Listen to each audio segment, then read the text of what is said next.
उलझी हुई बड़ी बड़ी लटें, फैली हुई स्याह दाढ़ी। शरीर से वह गंदा जरूर लगता था, पर चेहरे पर अनोखा तेज था। बात बात पर गाली बकता, चंद्रकला को छोड़कर सबसे अभद्रता से पेश आता। मां के कहने पर रत्ना ने अघोरी के पैर छुए थे, तो अट्टहास करते हुए उसने चंद्रकला की ओर देखकर कहा, तेरी बेटी बड़ी भाग्यशाली है, मैं इसे अपनी भैरवी बनाऊंगा। अब से यह मेरी हो गई। अघोरी की बातें सुनकर चंद्रकला खुश हो गई। उसने हाथ जोड़कर कहा, सब कुछ आपका ही है महाराज, मैं तो मात्र आपके चरणदासी हूं। जब यह बात रत्ना के पिता चरणजीत सिंह को पता चली तो वह आग बबूला हो गए। उन्होंने चंद्रकला को फटकारा, खबरदार, अगर मेरी बेटी के बारे में कुछ ऐसा सोचा भी तो जानती हो क्या होती है भैरवी, कैसे बनाई जाती है। उस दिन चरणजीत सिंह चंद्रकला पर बहुत बरसे थे। गुस्से में फुफकारते हुए उन्होंने कहा था, मैंने तुझे ना कभी रोका है, ना कभी रोकूंगा। तू भैरवी बन, चाहे डाकनी या पिशाचनी, मैं कुछ नहीं कहूंगा, लेकिन मेरी बेटी के बारे में कुछ ऐसा सोचना भी मत। पति का गुस्सा देखकर चंद्रकला चुप्पी साध गई। उसे शांत देखकर चरणजीत सिंह ने सोचा कि वह उसके गुस्से का कारण जान गई होगी। काश ऐसा हो पाता। चंद्रकला पति के डर से अघोरी से विमुख क्या होती।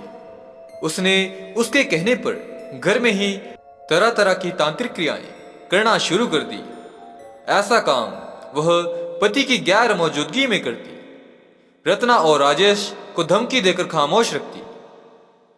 अघोरी कस्बे में सिर्फ चंद्रकला के घर जाता था। चंद्रकला भी उसकी खूब सेवा करती थी। तरह तरह के चमत्कार दिखाकर वह सबकी नजरों में सिद्ध पुरुष बन बैठा था। अघोरी न जाने क्या क्या उल जुलूल बकता, गालियां देता, पर सबको उसकी हरकतें बुरी नहीं लगती थी।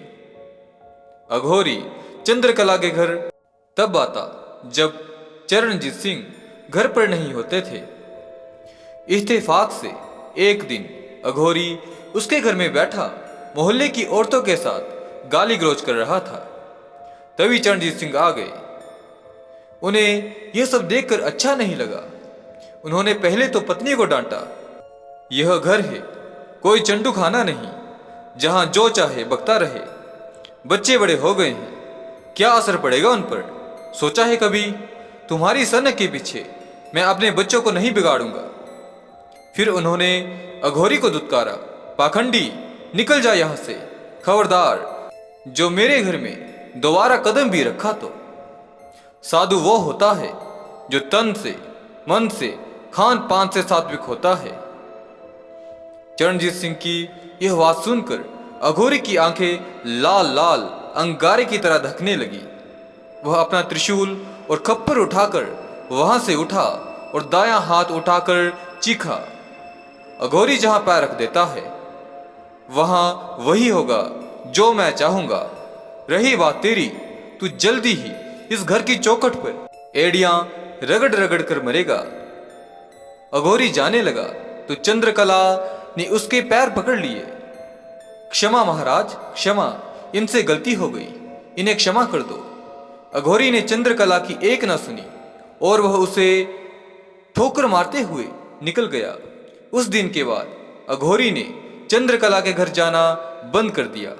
अलबत्ता चंद्रकला उससे मिलने शमशान जाती रहती थी। लोगों को जब अघोरी के श्राप की बात पता चली तो उन्होंने चरणजीत सिंह को काफी समझाया कि वह वक्त रहते उनसे माफी मांग ले, परंतु चरणजीत सिंह नहीं माने। इसका नतीजा भी जल्दी ही सामने आया। हुआ वही जो अघोरी ने कहा था। महीना गुजरते गुजरते चरणजीत सिंह बीमार रहने लगे। दवा दारू भी खूब करवाया, पर कोई लाभ नहीं हुआ। जल्द ही उन्होंने चारपाई पकड़ ली। वह एक बार चारपाई पर जो लेटे तो लाश बनकर ही उतरे।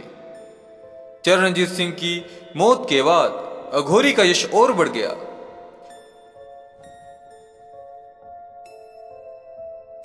आप सभी को बीच में कुछ क्षण रोकते हुए एक निवेदन करना चाहूंगा। यदि अभी तक आपने हमारे टेलीग्राम चैनल को ज्वाइन नहीं किया है तो डिस्क्रिप्शन में दिए गए लिंक के माध्यम से आप हमारे चैनल से जुड़ सकते हैं। और यदि आपने इस घटना के पूर्व के भागों को नहीं देखा है तो डिस्क्रिप्शन में इसके लिंक मैंने प्रदान कर दिए हैं, उसके माध्यम से आप पूर्व के भागों को देख सकते हैं। वहीं गांव वालों के मन में उसके प्रति अप्रत्याशित श्रद्धा भी बढ़ गई थी। चरण सिंह की मृत्यु के बाद उनके घर की समृद्धि घटने के बजाय और बढ़ने लगी। लोग इसे अघोरी का वरदान मानते थे। इतना ही नहीं बल्कि मोहल्ले के लोगों में, खासकर स्त्रियों में, बाबा की सोहबत में रहने के कारण चंद्रकला को भी देवी मान लिया था। उन्हें आशीर्वाद देकर कृतार्थ करने लगी और अपने स्वार्थ के लिए कोई औरत कितना नीचे गिर सकती है और भक्ति भाव की आड़ में साधु किस हद तक जा सकता है, यह रत्ना ने जाना।